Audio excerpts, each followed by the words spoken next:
Hello, welcome to the December edition of 1036 here on Milwaukee PBS. I'm Portia Young. In this episode, John McGivern finds an outreach ministry making a huge difference in the lives of many in Milwaukee. And you'll hear from a Racine Dominican sister who has a lot to say about issues in the church. You'll also hear about her accidental encounter with a saint. We begin with a look at one of Milwaukee's newest voucher schools and the man behind its vision. St. Augustine Preparatory Academy on the city's south side opened its state-of-the-art facility this past fall, but not without some concerns regarding the use of tax dollars and Gus Ramirez's approach to education. Do you need your Chromebook? Because you can look up more info. What does a protractor measure? The angle, you guys look awesome. What we want to do is transform education on Milwaukee's south side and make it a mecca for outstanding education. Entrepreneur Agustin Ramirez founded last fall St. Augustine Preparatory Academy, located on the south side of Milwaukee, an area of the city that has a high population of Latinos. With an estimated investment of $85 million, this neighborhood school, says Ramirez, was built to create a national model based on high standards and accountability. We have nothing against public schools. We are very supportive, but there's no accountability. And this accountability issue, which is the #1 educational issue in Wisconsin, applies to public schools, charter schools, and voucher schools. And it's the #1 thing. I've met with the governor 3 times on this issue. If we're going to make any progress in education, there has to be accountability. We can't be sending $8,000 checks to these voucher schools that have been performing poorly for 10, 15, 20 years. That makes no sense, either economically, public policy, and it's not good for the kids.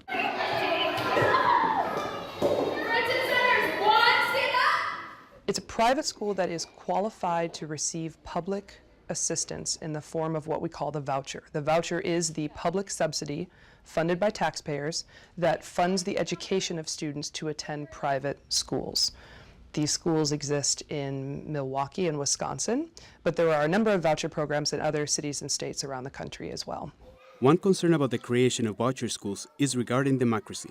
Those who support public education think that parents, students, and teachers have more opportunities to make their voices heard, while in private education, curriculum content and other important aspects are dictated by the school's administration. Public schools are not perfect, but they're a better option. They give us the opportunity to involvement and engagement to improve what's happening there and make them better so that our children, seeing us struggle for them, they are contaminated by that spirit of democratic engagement and they become better human beings so that we have better politicians for the future. So it really depends on what your definition of democracy is. Is democracy allowing parents choice and the opportunity to leave a public system to pursue a different type of education that has the public funding behind it for you to make that decision? Or is our idea of democracy having a fully funded public system that better supports the least resourced families by including the middle resourced families and the high resourced families as part of one big pot of children? Another concerning aspect of the controversy between public education and private schools is on special education. While public schools are required by law to admit students with special needs, the voucher schools are not required to do so. There are many private schools that accept vouchers and charter schools in this city that say, we would love to serve more special needs children. We don't have the resources to do that. We get less money than the public school systems do, so we can't serve these kids unless their needs are pretty minimal, and then we can include them. That's why you've seen the growth of the special needs voucher program in recent years, which offers much more money to private schools to accept more special needs children. Public schools have the legal obligation to serve all children, regardless of their background, language, or ability. Private institution could receive a child with special needs, but they're not required to provide the supports that they need. If you're a voucher school or a charter school, you take whatever students come in. You can't choose them. That's against the law. We're taking all special need kids that we can help. Now, there are some special need kids that we don't have the capabilities to help because we just don't have the staff to do that. But that's a small percentage. Big one. There we go.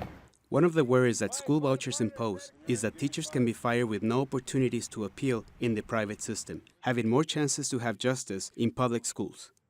According to Ramirez, there's a misconception here, since having a school with such high educational standards cannot be successful by allowing ineffective teachers' performance. I doubt there are 10 teachers that are fired for competency purposes in the whole of the Milwaukee public school system now. The union thinks that's great. But we have one of the poorest performing educational systems, and no one is fired for bad performance. No teachers, no principals. They all stay in. They all collect the check, and they continue to produce bad outcomes. If we have a teacher that doesn't perform, they'll be dismissed. Our hiring process is extremely rigorous. We pay them competitively. We look at teachers as professionals. They have to be professionally competent, they have to be superior in content knowledge, they have to be able to teach, and they have to be spiritually aligned with what we're trying to do. And leap into the air, reaching for a berry. I actually had my son in school before, and it wasn't that good of an experience, especially for like me, that I'm a single mother and I want to be very involved in my son and his education. I didn't really get that from the school, so that's kind of what made me really love my son coming here, because it's the complete opposite. The staff is really involved with the students and with the parents. According to Ramirez, he wants his school to be a great asset to the community by working with both students and parents to achieve the high standards and accountability desired by St. Augustine, and to be seen as a model example to other schools. This is a very unique model. It's a model that we think can transform education. It's a model that will put pressure on all the schools around us to be better. We reached out to Milwaukee Public Schools for a response, and here's their statement. We agree, all schools should be accountable, and MPS has been accountable to the community since its founding in 1846. MPS is making progress, as noted in the Wisconsin District Report Card that was released last month, and is no longer a school district that fails to meet expectations. Working together with our teachers, who are highly qualified and licensed by the state of Wisconsin, we are committed to the success of every child. Sister Michelle Oley, a Racine Dominican, also has a deep interest in education, so much so that she once led a public school board. As a member of the National Coalition of American Nuns, she also has a passion for social justice and women's issues. At 90 years old, her frame of mind remains one of finding common ground. I think I was made to be who I am. I was born in Racine in 1927. I lived on Grove Avenue until I was about 11 years old. I was one of 7. Ed became a priest. I was a good student. I didn't date much. However, we went to large parties. It was the only community I knew, and I kind of liked their habit. One of my first assignments was up to Merrill. 4 years as teaching, and then I went back and was principal. I got my degree in physics at Notre Dame. I was a teacher for 20 years. I certainly would like to see women in politics.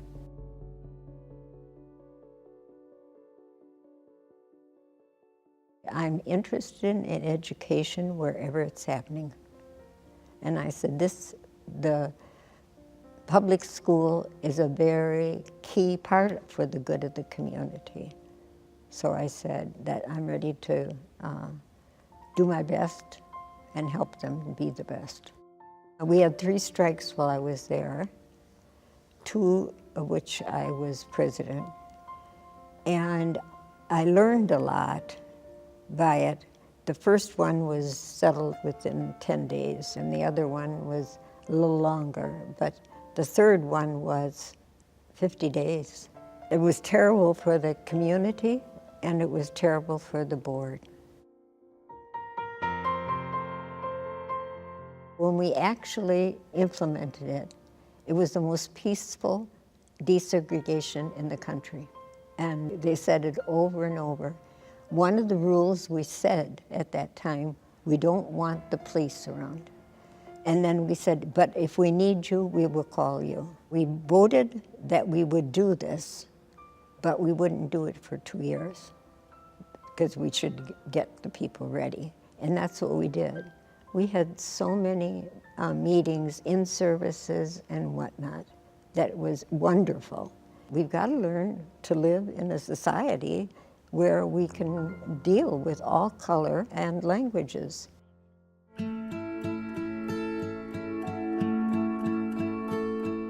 He called me up on the phone. I was making supper, and he said, I'm just wondering if you could join our cabinet. And I said, you're asking me to come in your cabinet? I said, you don't even know me. And he says, oh, I do. And he says, and you have a number of priests in the cabinet that know you, and they recommend you too. They called it Episcopal Delegate in charge of Christian formation. He would always be supportive.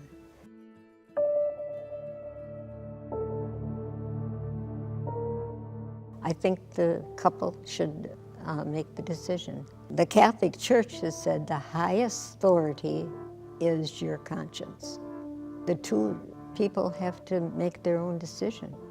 I don't like abortions, but I think there are cases in which they have to do it.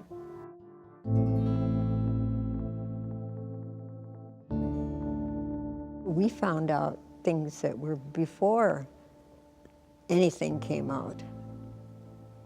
And because a sister was in the parish and she knew something was happening, she spoke up, but she was fired by the pastor. I mean, they get rid of them. They did not have their policies there. When do you have to tell the civil authority? And I know that some of the government human services, I think they believed that the pastors or whoever is higher than the pastor, that they were doing the right thing because they were counseling and they were taking care of them. But they didn't. I mean, they didn't do it. I think maybe they're naive, but I think they thought they could take care of it. And you can't.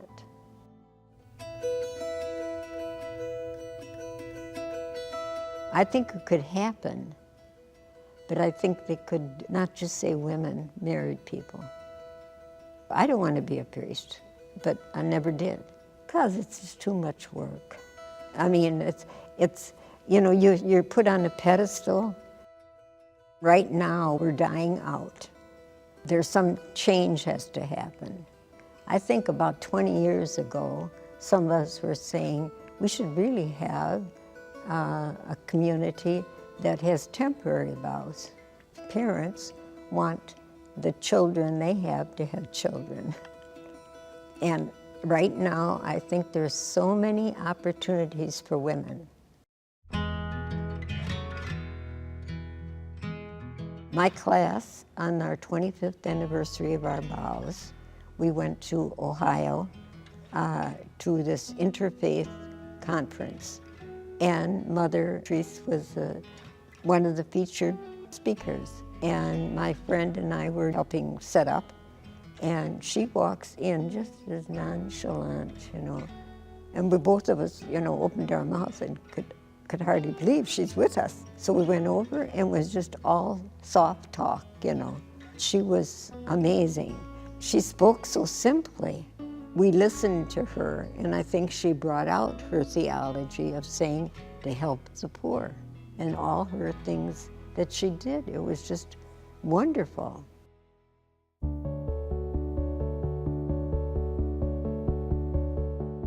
The legacy is that a woman can have influence on almost every part of life. And whether it's teaching little children or negotiating with the union, One of my principles is that I will always talk to the people that do not agree with me. I would try to see if there's any common ground, no matter what faith it is. We certainly can find common ground in something. This is what I believe. Jesus says, come together. He said at the Last Supper, you know, let us be one. And I think he was talking to everybody.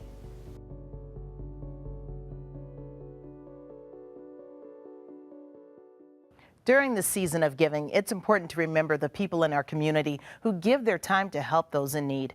Members of the Central City Church's outreach ministry had a conversation with our John McGivern about what they do and the spirit that drives them. I was raised believing in the concept of grace. So I'm thrilled to bring you the story of Our Savior's Lutheran Church, part of the Central City Churches. Why? Because it's not just a concept here. This place is full. I mean, it is overflowing with grace. Why do we do what we do? Why do we have you all here every Wednesday? Why do we do this Monday through Thursday? Why do we have our outreach center? Because we're trying to keep you before you Jesus, who is the light of the world. Yeah. Sometimes in the subtle way, and sometimes in the more overt way, sometimes covertly. Yeah. Try to sneak him in on you. We're talking with Pastor Teresa. We're so glad you let us in here. Thank you. How are you? I'm great. Good. Let's talk about this operation. It's really amazing what we've seen today, and it'd be great to share with this audience what goes on here. Well, Central City Churches Outreach Ministry is a ecumenical ministry that's been around for about 40 years in terms of 8 churches coming together to say, let's not keep helping the poor individually, let's do it collectively. And then about 16 years ago, the outreach ministry came into this church, Our Savior's Lutheran Church, to do ministry so that we would not only have to feed the poor, but also to do outreach. The neighborhood is strong as we work together as neighbors. When people come, we take the time to listen. Yeah. So that's another big deal when it comes to our society and the way that we live. We're so rushed, but life and people need to be listened to, and they need to take time. Yeah. So when we take time with people, we get an opportunity to know what is the real deal. Yeah. What is it that I can help this person with? Is this your neighborhood? This is my neighborhood. You live in this neighborhood? Yep. You know, once you step behind these doors, you become family. And everybody spread the word to help build the community and just to help out just the unfortunate. When was your first time in the doors? Years ago, and ever since then, from 4 years back, I've just been coming to this place just constantly. If I can offer somebody some help, then I'll offer them some help. If they can offer me some help, it goes both ways. It's a two-way street. Yeah. You know, we're just all here to help each other. Would your life be different if it weren't for this place? Totally different. It would be. I myself, I was going through a dark time, and I kind of like needed somewhere to like meet up with people and kind of talk to people. And you find all different type of people here and all to give you like connections and stuff like that. It's trying to better yourself. Chef Richard! Chef Richard! Chef Richard! We are in the kitchen at Our Savior's Lutheran Church. I'm here with Chef Richard Newsom. How are you, sir? I'm good, thank you. Good to see you. You also. We're here on a Wednesday, which is a big day for you guys, isn't it? Yes, it is. Yeah, and what I heard is that I can come here for Sunday supper on Wednesday at noon. Yeah. Talk about what happens here on Wednesday. On Wednesday, we have a big prayer lunch, and our prayer lunch consists of we, the staff, we prepare the food, line up here, and then we fix the plates and we serve the guests. So you have been here how long? I've been here, I started working here cooking December 11th, 2015.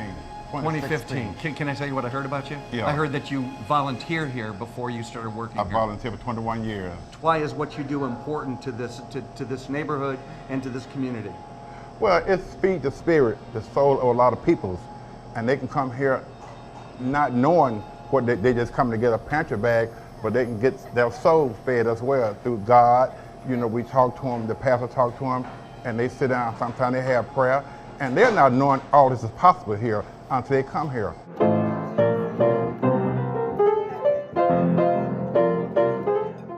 Homelessness and people who are homeless. You know, some people think, oh, it's people who are out on the street, and that's not always the case. And Probably, usually not the case, is it? Oftentimes people are thinking if you're homeless, you're just out on the street, you're living under a bridge, or you just don't have anywhere to go, you're in a park somewhere. But homelessness just means that you personally do not have a place to live. So you have people that are living with sisters, cousins, uncles, a stranger that you can meet, and somebody has that compassion and say, come, stay here so that you can get your life together. When people walk in the door, we see them physically, but we may not know all of their circumstances or their needs. So once they come in the door, we're able to find out what those needs are. Let's say that they're looking for a job. We can let them sit down at our computers, use our machines. We have a technician that will work with them. Okay, let's look and see the numbers. Numbers, please. Hey guys, how is it so far? Great. All right. Thank you. What we do is we give a bridge between what our neighbors, and everybody who comes down here we call neighbors. We believe in going back to neighborhoods. How it used to be in the 50s and 60s where everybody looked out, everybody knew your name, looked out for you. That's what we need to go back to. So this is a food pantry. We started at that time, and at one point we were open 1 hour a month. We maybe did 100 families. Now we're open 4 days out of the week, and we have gone as far as 2,500 a month, and now we're usually around about 2,000 a month right now. You want a drumstick? Yes. Chicken drumstick, yeah? But it isn't just about the food. We help with health care, we help with housing, we help with free furniture, we help with free computers. Anything our neighbors need, we tell them this, we'll get you to the door, you just have to go through it. Okay, how you guys doing? Does it look good? Every day is different, every day is challenging, every day is exciting, every day brings you sometimes sadness, but most important, it gives you a lot of happiness. A lot of happiness. And what we want to do is leave people with dignity. And once they have dignity, they can accept just about anything. Because that's how you treat your neighbor.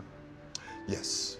Yes. I need God to show up in my life every now and then. Right now, I need God to show up so that you all will know that God is present in my life. This is just amazing. If anybody can get this feeling, we can change the world. It's full of dignity is what you do. It's really offering dignity. It's really great. And you're a great voice and face for this place. I'm so glad that we had a chance to get in and take a look, because people need to know about it, and the work you do is, as my mom would say to you, you're gonna go to heaven. That's what my mom would say. That's the goal. That's the goal. But you know what's really also good about the goal? I don't want to go by myself. Right. I want to take some people with me. Good for you. We'd like to know what you think about the stories seen here on 1036. Please call us at 414-797-3760 and leave us your feedback. And remember, check us out on Facebook and at MilwaukeePBS.org. That'll do it for this edition of 1036. Join us again on January 18th. We want to wish you all a happy holiday season. We leave you with the Acappella sounds of the Marquette University Golden Blues singing "O Holy Night."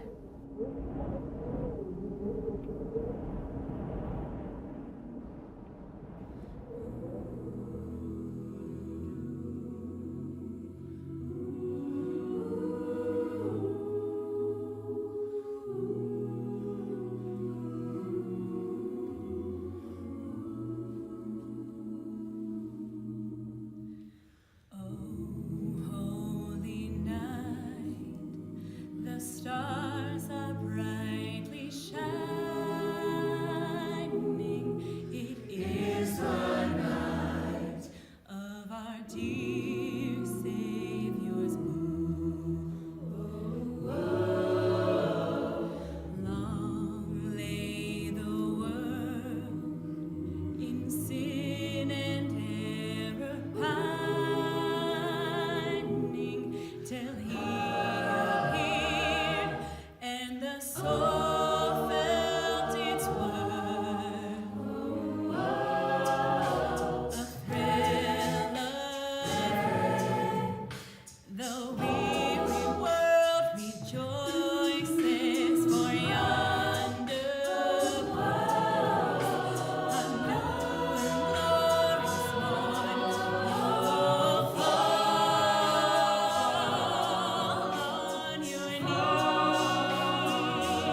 you.